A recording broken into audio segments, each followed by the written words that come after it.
ఆంధ్రప్రదేశ్ రాజధాని అమరావతిలో అంతర్జాతీయ ప్రమాణాలతో స్పోర్ట్స్ సిటీ ఏర్పాటుకు రాష్ట్ర ప్రభుత్వం చర్యలు చేపట్టింది. ఇందుకు కావాల్సిన భూములను ఏపీ మున్సిపల్ అడ్మినిస్ట్రేషన్ మరియు అర్బన్ డెవలప్మెంట్ శాఖ మంత్రి వర్యులు పి నారాయణ, ఎన్టీఆర్ జిల్లా కలెక్టర్ జి లక్ష్మీసా, మైలవరం శాసనసభ్యులు వసంత వెంకట కృష్ణ ప్రసాద్, విజయవాడ సెంట్రల్ శాసనసభ్యులు బొండా ఉమామహేశ్వరరావు సోమవారం సాయంత్రం పరిశీలించారు. ఈ ప్రభుత్వం వచ్చిన తర్వాత అక్కడ పనులు ఎంతో వేగవంతంగా మొదలైనాయి. దాదాపు 5,000 మంది యాక్చువల్గా ఇప్పుడు వచ్చేస్తున్నారు. దాదాపు 600 నుంచి 700 డిఫరెంట్ ఎక్విప్మెంట్స్, జేసీబీలు కావచ్చు, ప్రొక్లైన్లు కావచ్చు, ట్రక్స్ కావచ్చు వస్తున్నాయి. ఈ నెలాఖరకు ఆల్మోస్ట్ ఆల్ వర్క్స్ 100%, దాదాపు ఐ థింక్ 15,000 మంది పైగా అక్కడ యాక్చువల్గా అమరావతి క్యాపిటల్ సిటీలో డిఫరెంట్ వర్కర్స్ వర్క్ చేస్తుంటారు. ఆ విధంగా అమరావతి క్యాపిటల్ సిటీ 3 సంవత్సరాల్లో పూర్తయ్యే విధంగా చేయడం జరిగింది. అయితే మైలవరం యొక్క శాసనసభ్యులు యాక్చువల్గా ఈ యొక్క చిన్నలంక పెద్దలంక ఏదైతే కొంత వచ్చి గుంటూరులో ఉంది, కొంత గుంటూరు జిల్లాలో, కొంత కృష్ణా జిల్లాలో ఉంది. దాని మీద మైలవరం శాసనసభ్యులు, బొండా ఉమామహేశ్వరరావు శాసనసభ్యులు, అదేవిధంగా ఎంపీ చిన్ని వీళ్ళందరూ యాక్చువల్గా దీన్ని స్టడీ చేసి నాకు చెప్పడం జరిగింది.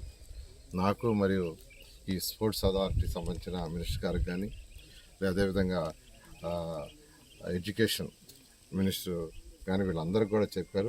వాళ్ళందరూ డిస్కస్ చేశారు, నాతో కూడా డిస్కస్ చేయడం జరిగింది. దాని మీద ఈరోజు ఫిజికల్గా ఇక్కడికి వచ్చాను. ఎందుకంటే ఒక స్పోర్ట్స్ సిటీ, మంచి స్పోర్ట్స్ సిటీ, ఇంటర్నేషనల్ లెవెల్. ముఖ్యమంత్రి గారు ఒకటే అంటారు, మీరు కట్టే స్పోర్ట్స్ సిటీ ఎలా ఉండాలంటే ఇక్కడికి ఒలింపిక్స్ వచ్చేది చేయాలి, ఒలింపిక్స్ రావాలంటే అలాంటి స్టాండర్డ్ కావాలి, అలాంటి స్టాండర్డ్లో కట్టాలి, దానికి ఒక మంచి ల్యాండ్ చూడమని యాక్చువల్గా చెప్పడం జరిగింది. దాని మీద శాసనసభ్యులు వీళ్ళందరూ, ఎంపీ గారు, బొండా ఉమ్మ గారు ఐడెంటిఫై చేశారు. దాని మీద యాక్చువల్గా కలెక్టర్ గారు, నేను, మిగతా అధికారులు వచ్చి చూసాము.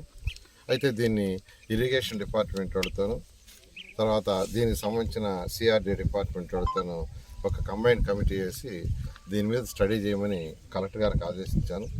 ఒక 30 డేస్లో, 30 రోజుల్లో దీని మీద ఒక హై లెవెల్ కమిటీ వేసి స్టడీ చేసిన తర్వాత, ఎందుకంటే ఇది యాక్చువల్గా ఆల్మోస్ట్ ఒక ఐలాండ్, ఈ 2 లంకలు ఐలాండ్ లాగా ఉన్నాయి. అయితే ఎంతో కాలం నుంచి ఇక్కడ రైతులు ఎవరికైతే పట్టాలు ఇచ్చారు అసైన్మెంట్స్కి, వాళ్ళు భూములు చేసుకుంటూ ఉంటారు యాక్చువల్గాను.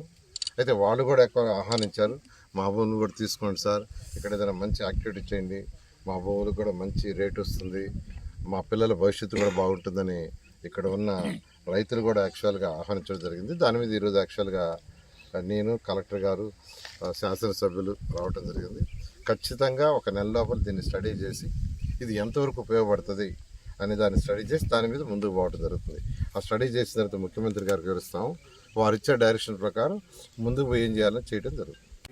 గుంటూరు పరిధిలో ఇబ్రహీంపట్నం మండలం చిన్నలంక, అట్లా గుంటూరు పరిధిలో పెద్దలంక రెండింటిని కలిపి ఇక్కడ రాజధాని నిర్మాణంలో భాగంగా స్పోర్ట్స్ సిటీలుగా ఏర్పాటు చేయడానికి ఈ స్థలాలు పరిస్థితాయా లేదనే దాని మీద పరిశీలన జరుగుతూ ఉంది కదా కొంతకాలం నుంచి. ఈరోజు దాంట్లో భాగంగా మున్సిపల్ శాఖ మంత్రి గారు రావటం, పరిశీలన చేశారు. కలెక్టర్ గారితో హై లెవెల్ కమిటీని ఏర్పాటు చేసి సాధ్యాసాధ్యాలని కూడా పరిశీలించి తగు నివేదిక ఇవ్వమని చెప్పారు.